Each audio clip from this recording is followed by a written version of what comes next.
Welcome everybody to Reminac TV. This is Peter, your facilitator for Write Your World. It's good to have you again.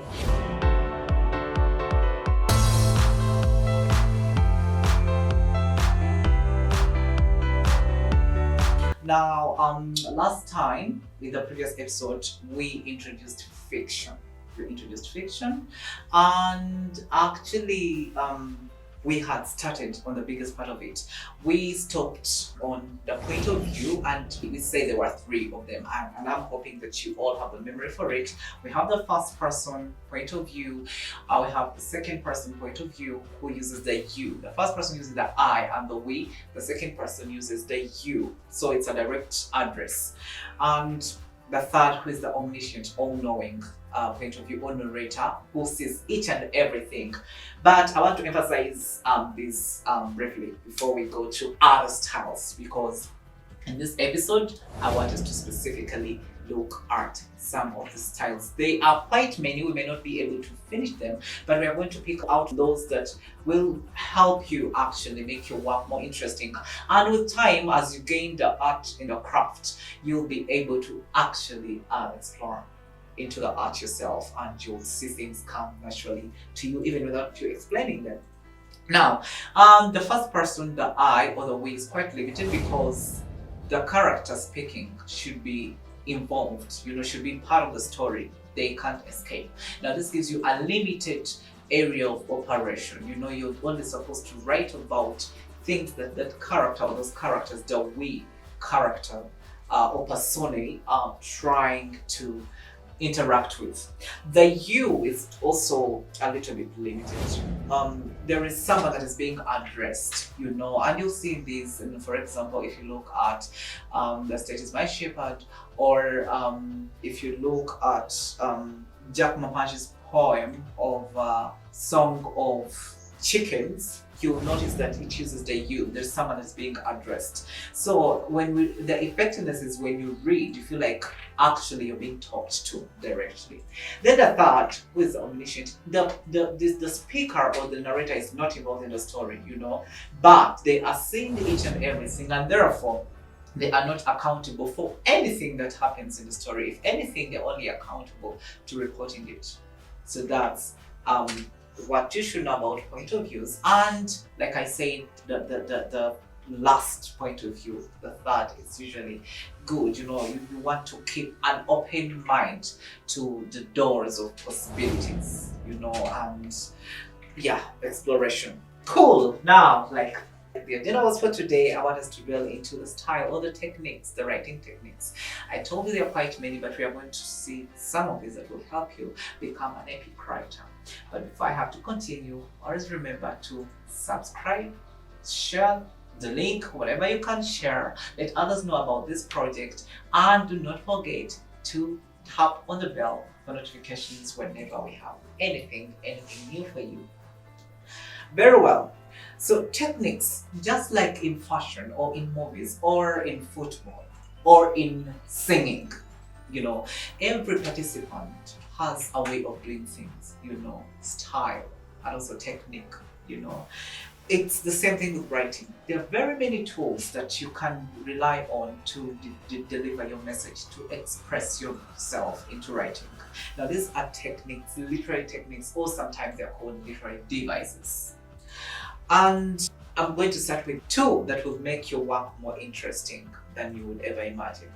It's going to be imagery and description alongside others that will come in. So let's talk about imagery briefly. There is an episode, I'm sure, that my producer will have to organize for me to talk about description and imagery, because they're very, very important. Remember, I said show, not tell.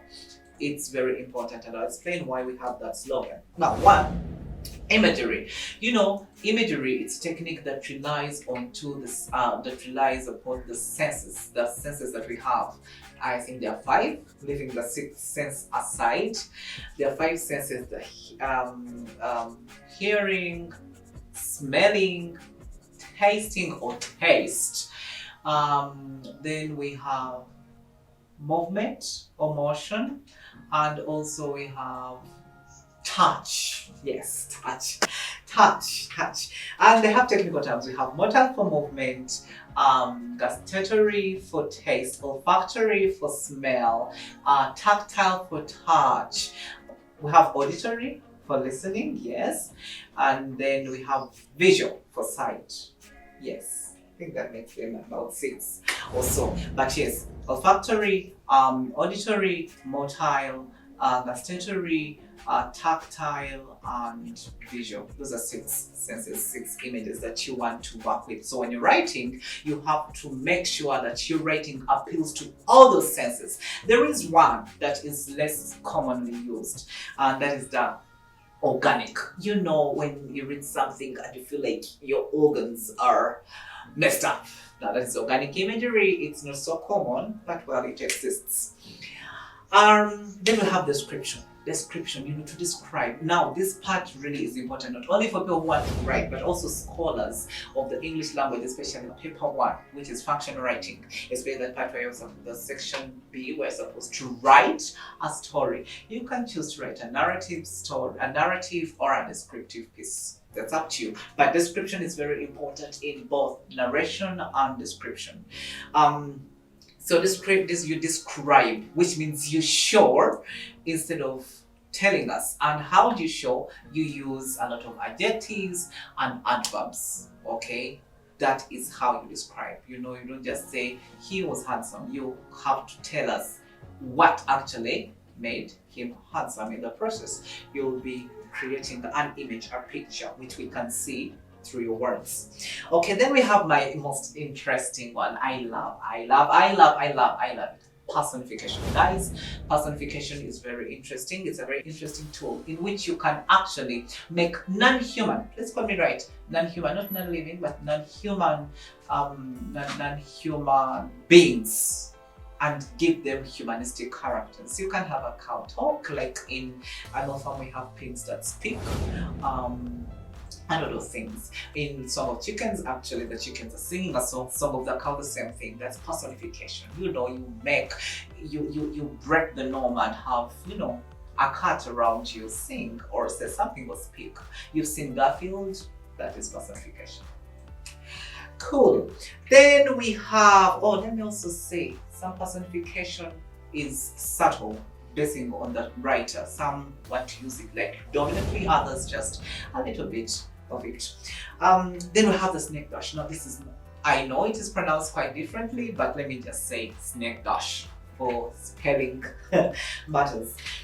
This is a technique that uses what you can see this where one thing represents the whole. For example, you've had a parent say, you're still under my roof. Now the roof stands for the house. Okay, the roof stands for the house, and then you say, we're talking of the hand that wrote this work. The hand meaning the entire person that wrote the piece. The snake dash, you would want to also borrow into that. I talked about the point of view, so where you have some to choose. Then symbolism. You pick something and make it symbolize an entity, an idea or anything. For example, I could use a pen to symbolize education. That's why some logos or emblems or badges of schools, there is a book and a pen for education. Symbolism, A rose nowadays symbolizes an act of love, kindness, and good things, especially when it's red. Then character and characterization. Most people have argued that this is not a technique, but I personally think it is, and quite a number of other people think it is. When you say character, maybe it's not, because any piece should have a character, but characterization and character really makes it a technique. It's how you present your character, the power and the role, the participation and the engagement that you give your characters. Really should take some skills, some technique out of it, so we can't take it for granted. And then last but not least for today, for this episode, we have allusion. We allude to maybe the past. It is quite numerous in variety. We have the biblical allusion, where we shall always refer to things in the Bible, like in Redemption, David Morris calls a character a doubting Thomas. You're such a Jezebel. These are all characters that are fetched from the Bible. That's biblical allusion. So you would want to refer to characters in the Bible. Then we have historic allusion. Now, for example, Animal Farm has an allusion to the Russian Revolution.